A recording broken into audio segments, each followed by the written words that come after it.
Welcome to game number 12 of the No Wheat Challenge. That is right, we are on game 12, yes, 12, of trying to win a game of CATAN whilst not being allowed to even build a road on a wheat tile. So far, we have had loss after loss, even losing a game to 17 points. We've had opponents disconnect and resign. In this video, we will test whether it is possible to win a game of CATAN without building on wheat. My name is not actually subtle, but welcome to the video. This board really looks quite good. All the wheat is quite out the way.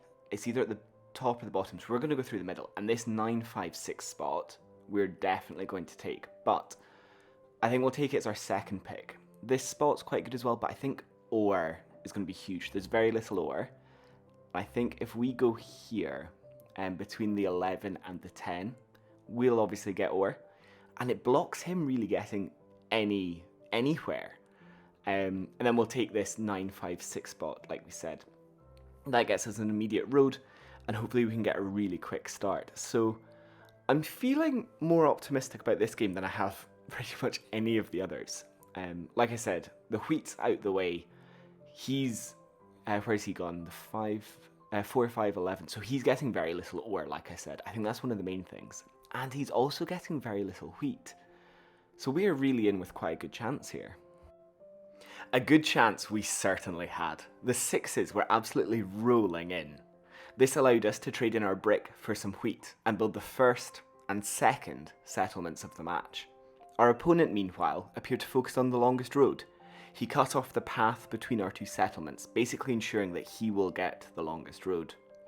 He took the lead, but I was very happy with our start. Okay, we have 10 cards, so we will need to trade again. We will obviously trade for some wheat, because we have no wheat coming in. And then we hopefully don't roll a 7. Great, no 7. So we can trade again for some wood, and that will allow us to build our 5th settlement. So we tie it up, 5 all, and again, a decent start.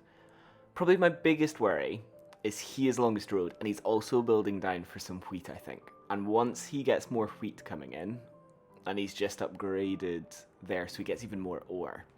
But once he gets more wheat coming in, things like development cards, things like upgrading to cities will be much easier for him, and we could have quite a hard time keeping up with him.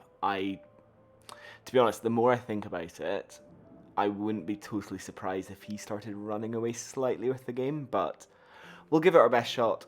We can see what happens.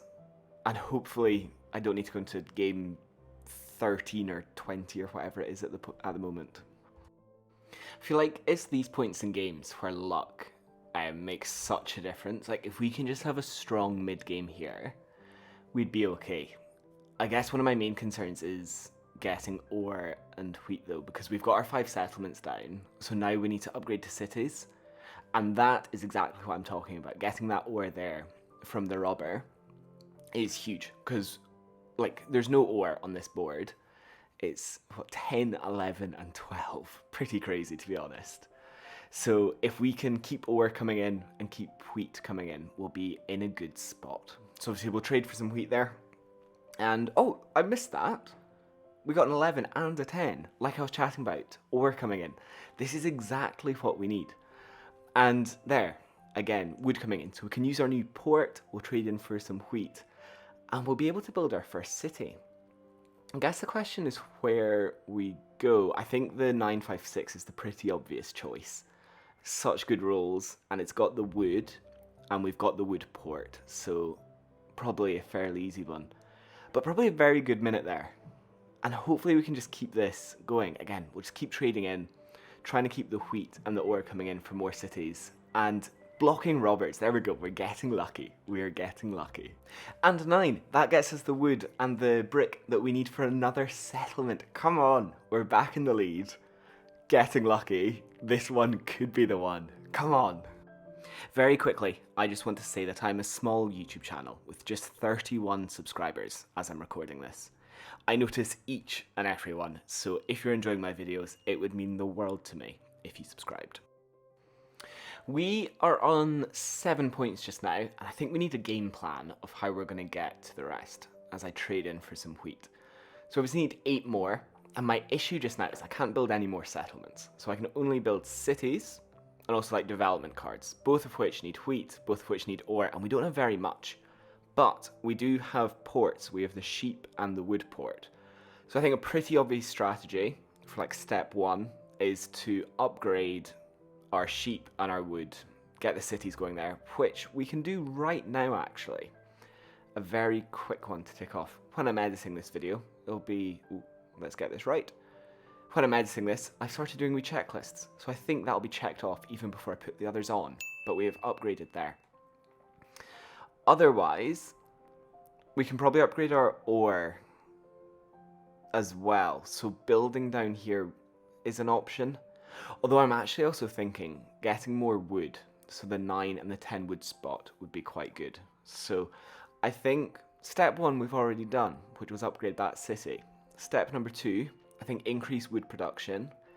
And step number 3, I think starting to buy development cards and maybe even like largest army would be really useful.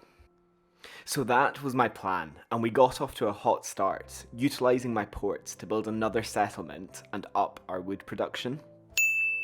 The game was on a knife edge. At this point when I was playing, I was so nervous. I'd been recording for about 4 hours, I think, at this point, so I really did not want to let this chance slip away.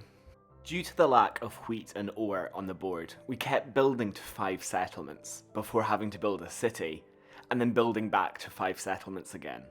Here, I chose to build the city on our ore, in the hopes that it would help us buy more cities and development cards in the late game.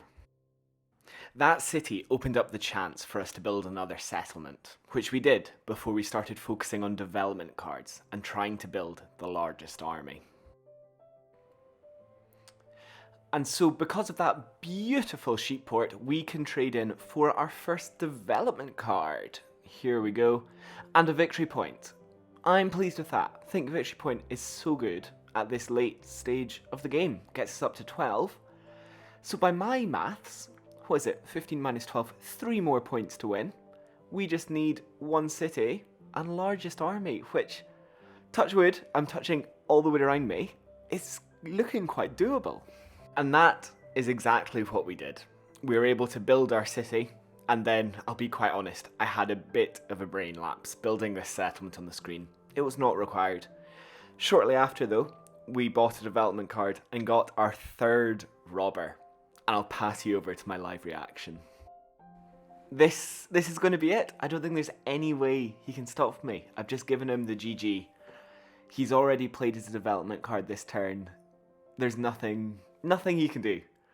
I've finally done it. Finally won a game without building on wheat. This has been by far the hardest challenge that I've had.